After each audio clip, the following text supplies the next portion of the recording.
Wabil Muhammadin nabiyya wa rasula Rabbil zidni ilma warzuqni fahma. Amin. Assalamualaikum warahmatullahi wabarakatuh. Waalaikumsalam warahmatullahi wabarakatuh.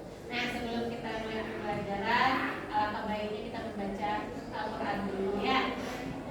A'udzu billahi minasy syaithanir rajim. Bismillahirrahmanirrahim.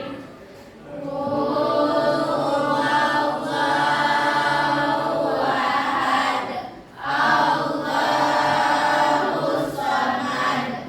Sadaqallahul azim. Nah, dengan kita membaca Al-Quran, mudah-mudahan hari kita diberikan rahmat dan karunia hari ini ya nak. Amin. Nah, kita cek dulu absennya. Agnes, Ibu Adian Reski, Ila. Nah, kayaknya kita hadir semua kan hari ini? Hadir, alhamdulillah. Nah, coba perhatikan materi kita hari ini yaitu adalah tentang khutbah, tabligh dan dakwah. Sebelumnya materi kita minggu lalu yaitu membahas tentang berpikir kritis dan mencintai impact. Nah, sebelum kita masuk materi sekarang, siapa dulu yang bisa mengulang materi kita yang minggu lalu? Ya, di tengah. Ayo, coba Nisa. Surat Ali Imran ayat 190 sampai 191 dalam Al-Quran mengandung ajaran yang mendalam tentang pemikiran reflektif dan kritis dalam memahami ciptaan Allah dan hubungan antara manusia dengan. Bagus sekali. Berarti kita masih ingat semua ya. Tepuk tangan untuk kita semua biar semangat lagi ya. Nah, untuk sekarang kita belajar khutbah, tabligh dan dakwah. Nah, tujuan pembelajaran kita kita nggak akan semangat belajar ya kalau kita tidak tahu tujuannya. Nah, pada pertemuan sekarang kita membahas yaitu menganalisis ketentuan khutbah, tabligh dan dakwah. Menganalisis itu tahu tidak Nanda? Mencari artinya, apalagi nak? Ketentuannya, dalilnya. Nah, itu yang kita pelajari hari ini. Nah, sebelum kita masuk itu Ibu punya pertanyaan sama Nanda. Kan kita sering mendengar khutbah ya? Sering? Sering. Dengar dakwah? Sering. Nah, itu enggak. Apa yang ketiga tuh kita bahas ada khutbah, ada tabligh dan ada dakwah. Nah, ketiga-tiganya itu sama menyampaikan ajaran Islam, tetapi ada perbedaannya. Nah, siapa yang bisa memberikan sebuah perbedaan tersebut? Siapa yang bisa memberikan perbedaan antara yang tiga tadi? Ayo, tunjuk tangan. Ya, Mbak Resti. Jadi perbedaan di antara khutbah, tabligh dan dakwah ialah khutbah ada urutan dakwah. Nah, ketiga-tiganya itu sama menyampaikan ajaran Islam, tetapi ada perbedaannya. Nah, siapa yang bisa memberikan sebuah perbedaan tersebut? Siapa yang bisa memberikan perbedaan antara yang tiga tadi? Ayo, tunjuk tangan. Ya, Mbak Resti. Jadi perbedaan di antara khutbah, tabligh dan dakwah ialah khutbah ada urutan dan ketentuannya, sedangkan tabligh menyampaikan dan dakwah mengajak orang kepada kebaikan. Ya, bagus. Seperti dia paham ya? Nah, tangan dulu. Nah, bagus. Berarti ada tiga, ada perbedaannya di situ. Kita ulang lagi. Kalau khutbah yaitu adanya ketentuan syarat-syarat dan rukun tertentu. Kalau tabligh menyampaikan. Nah, dimanapun kita berada, sampaikan yang baik, sampaikan satu ayat itu sudah dikatakan dengan tabligh. Kalau dakwah bagaimana? Mengajak atau menyeru seseorang kepada arah yang kebaikan. Nah, jadi sekarang kita udah membagi sebuah kelompok. Itu ada kelompok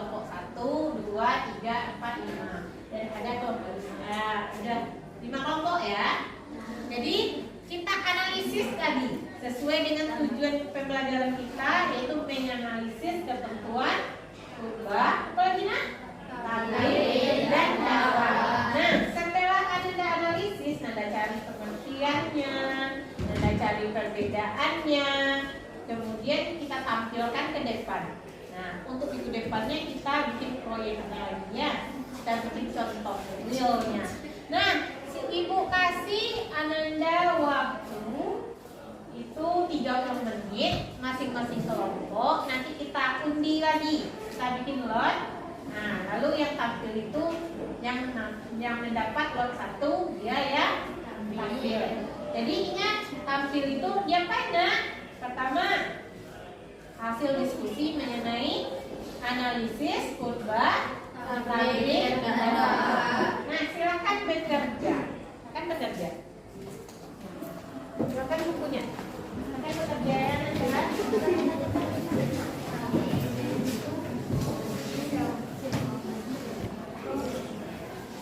ya, bagi-bagi ya, bagi-bagi nanti. Yang ini siapa yang menganalisis? Nah,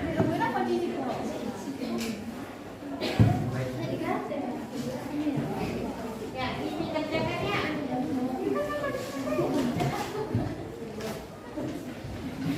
Nah, dikasih waktunya 30 menit ya. Ya, ada pertanyaan, nak? Ya. Nah, yang ini udah tahu apa yang dikerjakan.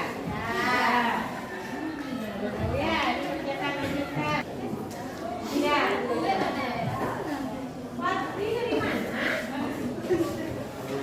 Dari luar. Apa itu tadi? WC. Waktunya udah 30 menit, berarti saatnya kita tampil sesuai dengan kontrak kita yang pertama, bahwa setelah dianalisis, setelah didiskusikan, yaitu ditampilkan ke depan. Nah, jadi nanti diberikan kesempatan kepada kelompok lain untuk bertanya. Nah, silakan kelompok 2. Silakan kelompok 2. Nah, silakan jemput lawannya ke depan. Silakan satu kelompok 1. Jadi tampil sesuai dengan nomor yang didapat. Silakan ambil. Nih, yang nomornya ambil. Udah, berarti udah dapat semuanya. Ayo dilihat nomor berapa. Cepat, berapa lagi? 1. Oh iya, kamu 5. Berarti yang tampil itu kelompok 2 dapat lot nomor 1. Silakan tampil.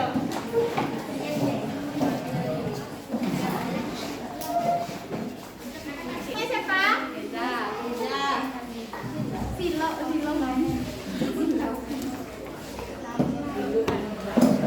Assalamualaikum warahmatullahi wabarakatuh. Waalaikumsalam warahmatullahi wabarakatuh. Baiklah, perkenalkan kami dari kelompok 2. Saya Mirza Dida Anggraini.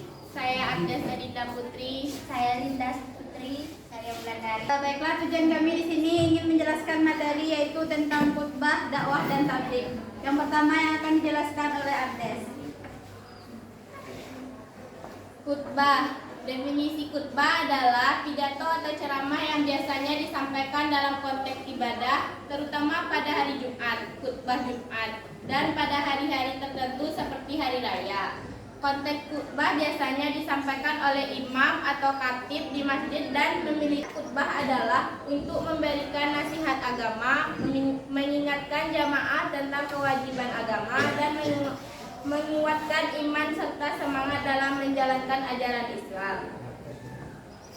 Baiklah, materi yang kedua yaitu tabligh yang akan dijelaskan oleh Linda. Padan dan Muslim. Selanjutnya materi dakwah yang akan dijelaskan oleh Wulandari. Dakwah. Definisi dakwah adalah ajakan atau seruan untuk mengikuti ajaran Islam. Terus, baiklah, mungkin hanya itu materi tentang khutbah dan dakwah dan tabligh. Selanjutnya kita masuki sesi tanya jawab. masing-masing kelompok harus mengajukan satu pertanyaan. Ya, siapa nak? Yang tadi kan udah jelas tuh, udah disampaikan pengertian dakwah, khutbah dan tabligh. Nah, silakan Anda bertanya. Siapa yang bertanya? Ayah. Anda bertanya. Siapa yang bertanya? Ayah. Siapa nak? Silakan ini. Assalamualaikum warahmatullahi wabarakatuh. Waalaikumsalam warahmatullahi wabarakatuh. Perkenalkan, saya Namayanti dari kelompok 3 ingin bertanya ke kelompok 2. Bagaimana cara mengembangkan dakwah di era teknologi seperti saat ini? Bagus pertanyaannya ya. Sekarang kita berada pada generasi Z ya. Generasi yang penuh dengan teknologi. Kita tidak bisa meninggalkan itu. Kita harus masuk kepada teknologi tersebut. Ingat, kita tahu dampak positif dan negatif. Salah satunya dampak positif dari teknologi itu adalah menyampaikan dakwah. Nah, bagaimana menurut kelompok 2 jawabannya? Baiklah, pertanyaan Rahmayanti akan dijawab oleh Yufa Oktarina. Baiklah, saya akan menjawab pertanyaan dari kelompok 3, yaitu bagaimana cara mengembangkan dakwah di era teknologi seperti saat ini. Yang pertama, membangun brand personal atau channel yang berisikan tentang dakwah. Yang kedua, memanfaatkan sosial media untuk menjangkau generasi milenial dalam berdakwah. 3, meningkatkan kualitas konten dakwah di era digital seperti TikTok, FB, dan IG. 4, meningkatkan keterampilan berbicara di depan kamera untuk berdakwah di media digital. Oke, bagus sekali jawabannya. Paham tidak? Bisa kita lakukan. Ingat, aplikasi dari sebuah pembelajaran itu mampu kita menerapkan dalam kehidupan sehari-hari. Karena kita punya TikTok, jangan kita digunakan untuk konten-konten yang tidak baik, digunakan untuk konten-konten yang mengajak seseorang kepada kebaikan. Itulah yang dikatakan dengan dakwah. Nah, kita kembalikan lagi kepada kelompok 2. Baiklah, jadi kesimpulan dari materi ini yaitu dalam konteks Islam, dakwah adalah istilah yang merujuk pada proses penyampaian ajaran nilai dan prinsip-prinsip agama Islam kepada orang lain. Tujuan utama dakwah adalah untuk mengajak, membimbing, dan memengaruhi individu dan masyarakat agar memahami, menerima, dan mengamalkan ajaran Islam. Nah, bagus. Bisa berdakwah besok, nak? Bisa. Depan kita akan praktekkan ya. Baiklah, mungkin hanya itu materi dari kami tentang dakwah, tabligh, dan khutbah. Selanjutnya akhiri. Wassalamualaikum warahmatullahi wabarakatuh. Waalaikumsalam warahmatullahi wabarakatuh. Tepuk tangan untuk nah, dengan tampilnya kelompok 2 tadi, berarti kita sudah bisa memahami tentang khutbah, dakwah, dan tabligh. Karena waktu kita udah hampir habis, kita cukupkan sampai di sini dulu. Nah, sebelumnya kita simpulkan materi kita hari ini dulu. Ya, coba punya Mas, silakan simpulkan materi kita.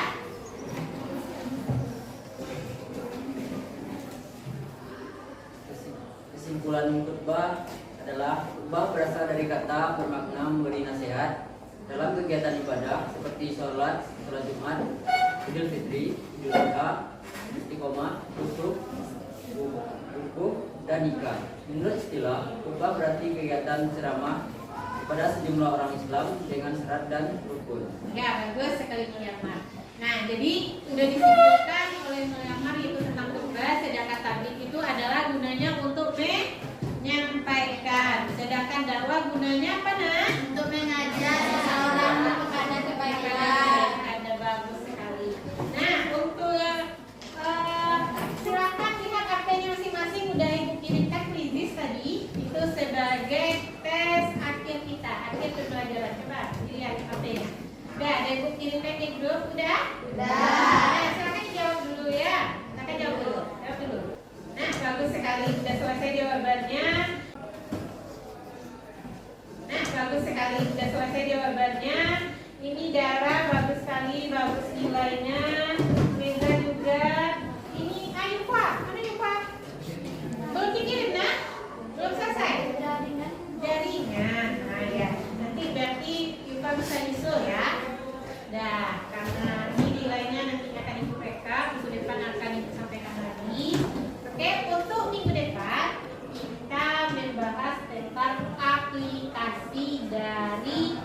khutbah tadi.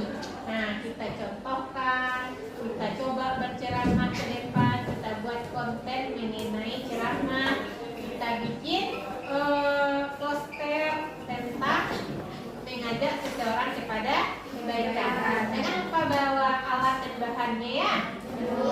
Ya, terima kasih karena waktu sudah habis. Kita ucapkan salam dulu.